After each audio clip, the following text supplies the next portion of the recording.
صحابہ کرام کا نا حضور کی ذات کے ساتھ والہانہ پن، نبی کریم کی ذات کے ساتھ پیار، ہمارے ہاں نا مزاج نہیں رہا محبت رسول کا۔ میں اکثر محسوس کرتا ہوں کہ اتنی تنقید ہوئی جعلی پیروں پر کہ لوگوں نے اصلیوں کا بھی ادب چھوڑ دیا۔ بڑی خوبصورت نعت پڑھ رہا ہے نعت خان، بڑی خوبصورت، اس نے تار چھیڑ دیا ہے، بالا گلو گلاب ہے کمال ہی کشفت تجاب ہے، بڑی خوبصورت وہ نعت پڑھ رہا ہے، لیکن نیچے ایک بندہ کرسی پہ بیٹھا ہے، وہ کہہ رہا ہے اس نے 40,000 دیا۔ وہ خدا کے بندے ہیں، اب پہلے تو آپ غلط کرتے ہو، ایسا کام ہی کیوں کرتے ہو؟ نعتیں خریدنے والا، تلاوتیں اور تقریریں خریدنے والا، اور اگر کرتے ہو تو اب جو اس نے کرنا تھا وہ تو کر چکا، اپنا مزہ تو نہ خراب کر۔ اب نے تو سرکار کی نعت سننی، ہمیں اس سے کیا لگے کون کیا کر رہا، اپنا ذائقہ خراب کر لیا، ذوق خراب ہو گیا، شعری ذوق بھی خراب ہے آج کل، درد کا مزاج بھی خراب ہے۔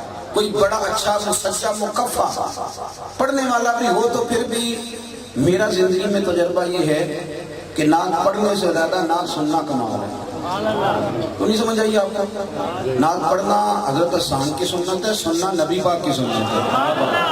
آپ بات کو سمجھیں، زیادہ کمال تو اس کو سننا ہے، اس کو سننا کمال ہے۔ وہ ذوق، وہ درد، وہ شوق، وہ پیار، وہ مٹھاس، وہ لب و لہجہ، آپ اپنے ذوق کو قائم رکھیں۔